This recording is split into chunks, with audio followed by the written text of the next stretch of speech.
And welcome back to Hannity. Joining us in studio tonight for our Great American Panel, former Clinton pollster Bernard Whitman, Fox News contributor Jedediah Bila, and from Concerned Vets for America, Amber Barno is with us. Good to see you. Happy New Year, all. Happy New Year. All looking pretty good. All right, Ed Henry asked the question earlier today of Jay Carney, who's going to pay for the First Lady's solo flight home?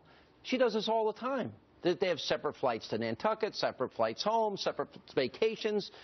You know, American people are suffering. Is this appropriate? Watch the showdown today. First Lady stayed behind in Hawaii, and the White House said that that was an early birthday present from the president. Does that mean he's paying for the flight back, or taxpayers? As with all personal travel, the First Family will appropriately fund personal expenses, Ed, and in line with travel of past presidents and First Ladies, the First Lady will travel via a government aircraft. But you're accurate in your description that this was her decision to remain, actually the President's suggestion in Hawaii to spend time with friends ahead of her upcoming very big birthday. And, you know, if you have kids, you know that telling your spouse that they can go spend a week away from home is actually a big present. All right, Bernard, this is the third time. Separate trips. He goes to Florida, she goes skiing with the kids. Fine, understand. Separate trips to Nantucket. He goes, she goes. He comes back, she comes back. Now they go to Hawaii. She goes, he goes, she comes back, he comes back. Why can't they arrange their schedule and wait a minute, not burden the American people in paying twice? Look, this makes for good politics, makes for good TV, but it happens in every single administration. Name another one. George W. Bush was the vacationer-in-chief. He took stop. 100 and something vacation days. No, he did not. You're going to quibble here, he worked in his own house in Texas. That's not the same. I think work would be a more appropriate way to describe what George Bush did. Listen, Crawford. The country was a lot better off. I think it's really easy to spend someone else's money is the bottom line, and that's our money that they're talking about. Yeah, would it be better? Would it be more efficient for them to do it in such a way that doesn't cost taxpayers extra money? Sure. Do they feel obligated to do so? No. And what's this mention of Bush? So if President Bush had done that, does that make it okay? Why can't we criticize? Why can't we criticize this administration without someone else saying, well, Bush did it? Well, Bush isn't president. No, let me help Bernard out. It's year 6. Get over it. Bush is gone now. It's taken a long time to get over what he did to this country. Hey, okay, get over it. Grow up. Yes. No, this is the First Family of luxurious vacations, and the American taxpayers are sick of footing the bill, whether it's shopping trips to Europe or Africa or now to Hawaii nonstop. They don't want to be paying for these big outlandish vacations anymore. Listen, maybe we can get a vacation paid for, but Americans are suffering. It seems to me that there's a certain out-of-touchness here.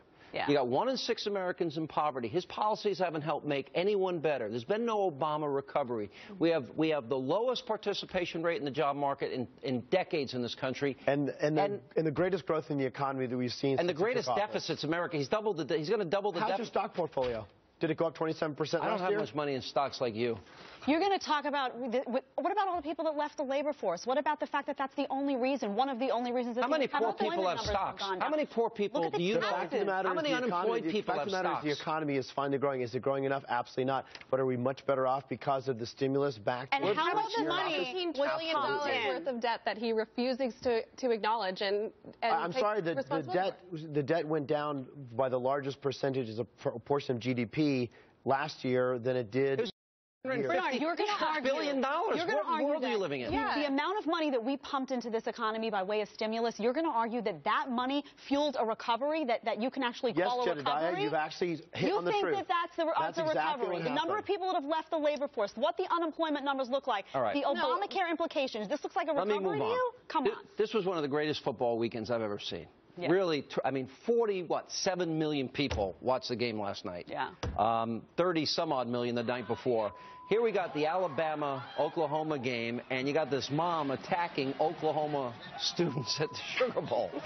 Look at what is wrong with us.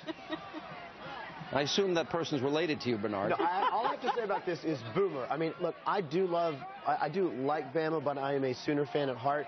And I think that game was an extraordinary game. She obviously got a little out of control, and it's unfortunate that sometimes our passion for sports boils up in pretty ugly ways. I think that was not a great example. I bet you're a Tom Brady fan too, aren't you? No, I bet you're a Tom. I bet you're Tom Brady. Who do you like? Boston. I'm a Giants fan, a Jets fan, All right, and a Boston hater. You can't pick on him for that. I can't one, pick right? on him. Yeah, that's. Well, is there a problem? We get too involved in sports. And do you think priorities are skewed when athletes who work hard and get these jobs and entertain us, they get paid this? What about the guy that works at the restaurant?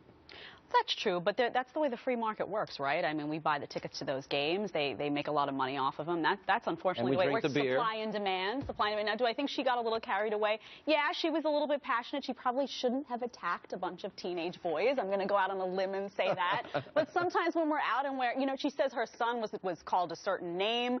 Sometimes when you're involved in those things and you're watching these games, you get very passionate and excited. So it's the end of the world. No. Last year during the championship game, I'm a Notre Dame fan. Yeah.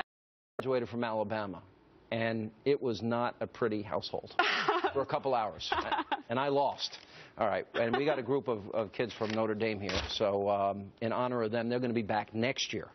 All right, you hear about the guy eats McDonald's for 3 months? We're going to tell you how much weight he lost when we come back. And then after the break, the brother of Terry Schiavo is going to be here to tell us how his family is helping this 13-year-old girl remain on life support despite the wishes of the state of California. Who should decide? We got breaking developments tonight on this major legal battle as Hannity continues.